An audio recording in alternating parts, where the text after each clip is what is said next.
I want to go to Karl Rove's reaction because he decided to torch the GOP over this. And I thought that was fascinating. So let's take a quick look at that. Well, we saw an emotional and credible witness.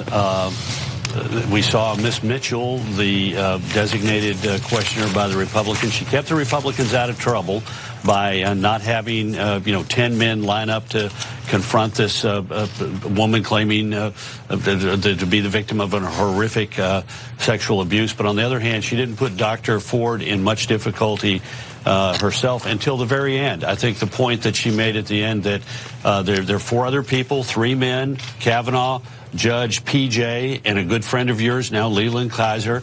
Those are the 4 people you remember being there. They don't confirm, corroborate what you had to say.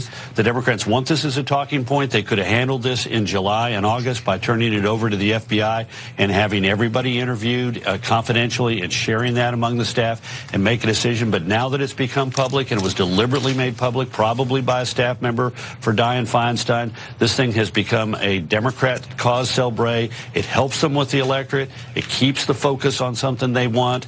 And if they succeed in delaying it, so much the better. But even if they don't, they occupy valuable space in the weeks leading up to the midterm election. He's making commentary on 2 things there. One is, we're screwed because she was totally credible.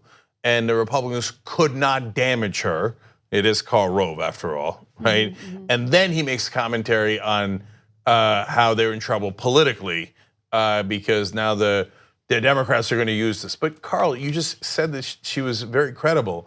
Then you bemoan the fact that they're going to say that Kavanaugh should not be on the Supreme Court because he might have attempted rape.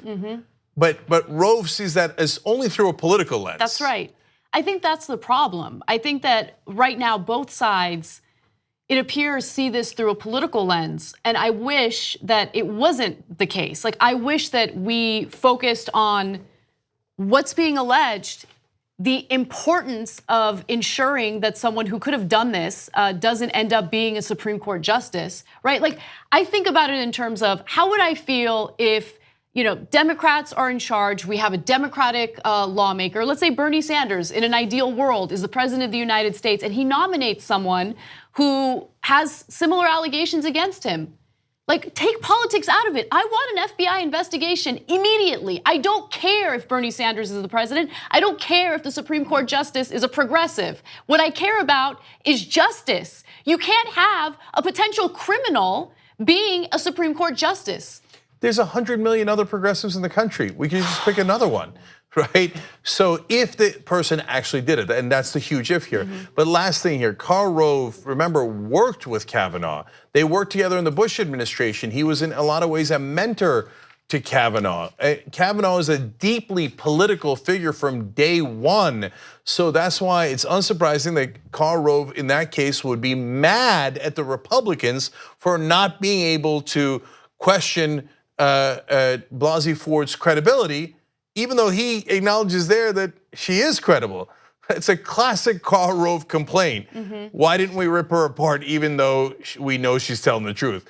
Look, that's my interpretation. You saw the video yourself. You can interpret it any way you like. But the bottom line is, it's obvious even Karl Rove thought that she appeared very credible, and that's why he's mad at the Republicans. Thanks for watching this free clip of the Young Turks. Don't forget to become a TYT member today. For more exclusive content, join now at tyt.com/join.